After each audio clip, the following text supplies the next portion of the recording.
When he turned, they were all around him. An ill-favored gaggle of leathery old men and smooth-cheeked lads younger than Peter Pimple, the lot of them clad in rug-spun rags, boiled leather, and bits of dead men's armor. There was one woman with them, bundled up in a hooded cloak 3 times too big for her. Merritt was too flustered to count them, but there seemed to be a dozen at least, maybe a score. I asked a question. The speaker was a big bearded man with crooked green teeth and a broken nose, taller than Merritt, though not so heavy in the belly. A half-helm covered his head, a patched yellow cloak his broad shoulders. Where's our gold? In my saddlebag, 100 gold dragons. Merritt cleared his throat. You'll get it when I see Pete. A squat, one-eyed outlaw strode forward before he could finish, reached into the saddlebag bold as you please, and found the sack.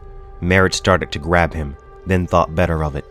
The outlaw opened the drawstring, removed a coin, and bit it. Tastes right. He hefted the sack. Feels right, too. They're going to take the gold and keep Peter, too, Merritt thought in sudden panic. That's the whole ransom, all you asked for. His palms were sweating. He wiped them on his breeches. Which one of you is Beric Dondarrion? Dondarrion had been a lord before he turned outlaw. He might still be a man of honor. Why, that would be me, said the one-eyed man. You're a bloody liar, Jack, said the big bearded man in the yellow cloak. It's my turn to be Lord Beric. Does that mean I have to be Thoros? The singer laughed. My lord, sad to say, Lord Beric was needed elsewhere. The times are troubled, and there are many battles to fight. But we'll sort you out just as he would. Have no fear. Merritt had plenty of fear. His head was pounding too. Much more of this, and he'd be sobbing. You have your gold, he said. Give me my nephew, and I'll be gone. Peter was actually more of a great half-nephew, but there was no need to go into that. He's in the God's Wood, said the man in the yellow cloak. We'll take you to him. Notch, hold his horse. Merritt handed over the bridle reluctantly. He did not see what other choice he had. My water skin, he heard himself say. A swallow of wine to settle my... We do not drink with your sort, Yellow Cloak said curtly.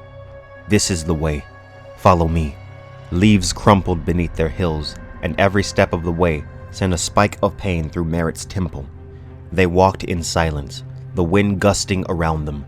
The last light of the setting sun was in his eyes as he clambered over the mossy hummocks that were all that remained of the keep. Behind was the God's Wood. Peter Pimple was hanging from the limb of an oak, a noose tied around his long, thin neck. His eyes bulged from a black face, staring down at Merritt accusingly. You came too late, they seemed to say. But he hadn't. He hadn't. He had come when they told him. You killed him, he croaked. Sharp as a blade, this one, said the one-eyed man. An oryx was thundering through Merritt's head. Mother, have mercy, he thought. I brought you the gold. That was good of you, the singer said amiably. We'll see that it's put to good use. Merritt turned away from Peter. He could taste the bile in the back of his throat. You had no right. We had a rope, said the yellow cloak. That's right enough. 2 of the outlaws seized Merritt's arms and bound them tight behind his back. He was too deep in shock to struggle.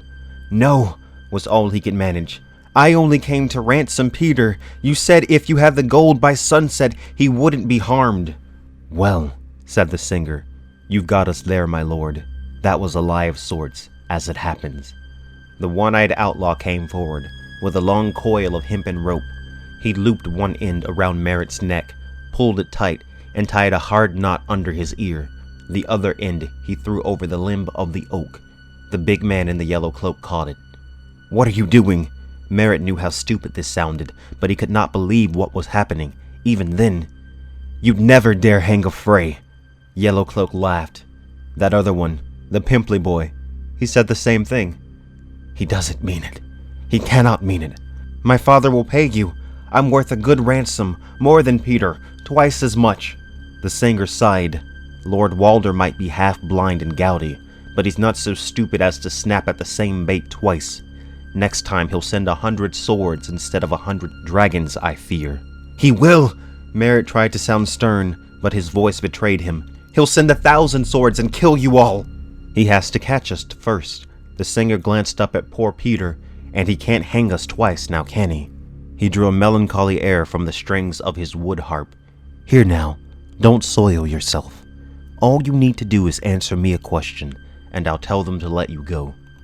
Merritt would tell them anything if it meant his life. What do you want to know? I'll tell you true, I swear it. The outlaw gave him an encouraging smile. Well, as it happens, we're looking for a dog that ran away. A dog? Merritt was lost.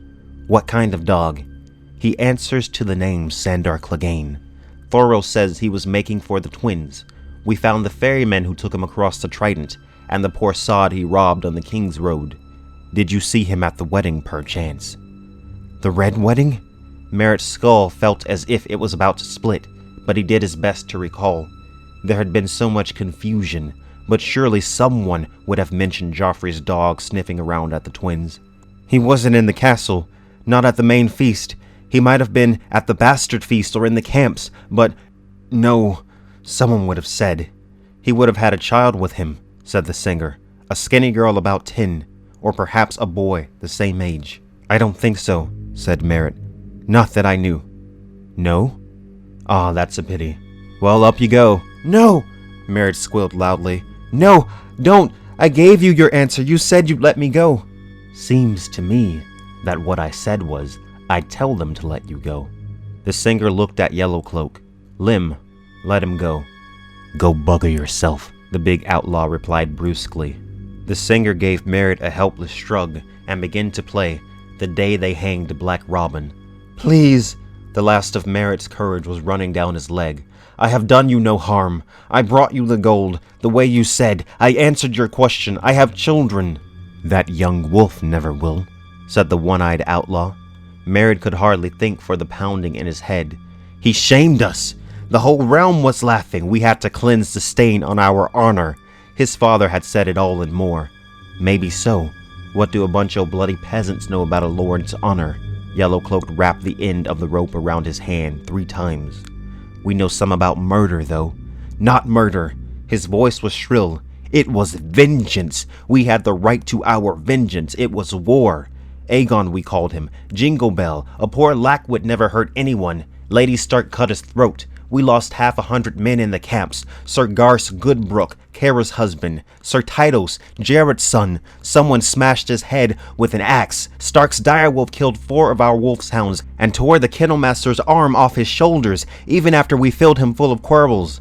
So you sewed his head on Robb Stark's neck after both of them were dead, said Yellowcloak. My father did that. All I did was drink. You wouldn't kill a man for drinking. Merritt remembered something then. Something that might be the saving of him. They say Lord Beric always gives a man a trial, that he won't kill a man unless something's proved against him. You can't prove anything against me. The Red Wedding was my father's work, and Rymon's and Lord Bolton's. Larthar rigged the tents to collapse and put the crossbowmen in the gallery with the musicians. Bastard Walder led the attack on the camps. They're the ones you want, not me. I only drink some wine. You have no witness.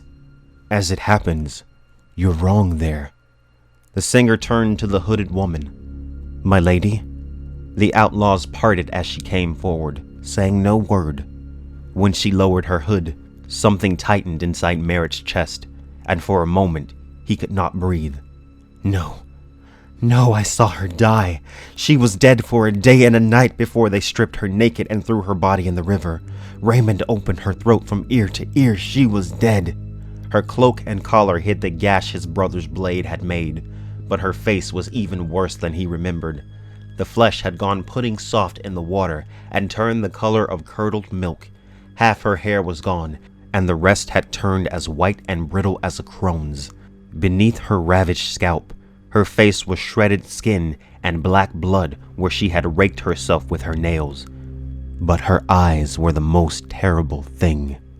Her eyes saw him, and they hated. She don't speak, said the big man in the yellow cloak. You bloody bastards cut her throat too deep for that. But she remembers. He turned to the dead woman and said, What do you say, milady? Was he part of it? Lady Catelyn's eyes never left him. She nodded. Merritt Frey opened his mouth to plead, but the noose choked off his words. His feet left the ground. the rope cutting deep into the soft flesh beneath his chin. Up into the air he jerked, kicking and twisting, up and up and up.